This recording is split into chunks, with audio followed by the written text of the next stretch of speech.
तर मनसेचा आज गुढीपाडवा मेळावा जो होतोय तर त्या ठिकाणची दृश्य आपण या ठिकाणी पाहताय। शिवतीर्थावर मनसेचा आज गुढीपाडवा मेळावा होतोय।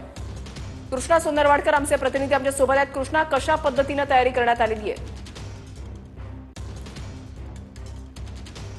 वृषाली, आपण पाहतो की दरवर्षीप्रमाणे गुढीपाडव्याच्या दिवशी मनसेचा पाडवा मेळावा संध्याकाळी पार पडतो आहे आणि या गुढीपाडव्याची मेळाव्याची तयारी जी आहे ती सध्या शिवाजी पार्कवरती मोठ्या प्रमाणामध्ये केली जात असल्याचं पाहायला मिळतं आणि शेवटची जी काही तयारी आहे ती सगळे कर्मचारी पाहून घेत आहेत। त्याचबरोबर यंदाची थीम मी महाराष्ट्राचा, महाराष्ट्र माझा अशा पद्धतीची असणार आहे आणि गेल्या वर्षी सुद्धा हीच टॅगलाईन घेऊन पाडवा मेळावा मनसेचा पार पडलेला होता आणि संपूर्ण मैदानामध्ये आपण पाहतोय खुर्च्या देखील मांडण्यात आलेल्या आहेत। राज्यभरातून मनसेचे शेकडो हजारो कार्यकर्ते या पाडवा मेळाव्यासाठी येत असतात आणि आजच्या दिवशी संध्याकाळच्या या सभेमध्ये मेळाव्यामध्ये राज ठाकरेंचं भाषण याची उत्सुकता सगळ्यांना असते आणि राज ठाकरे वर्षभरातल्या राजकीय घडामोडींवरती किंवा जे काही भाष्य करतात ते अत्यंत महत्त्वाचं मानलं जातं। हो, नक्कीच। धन्यवाद कृष्णा दिलेल्या सविस्तर माहितीसाठी।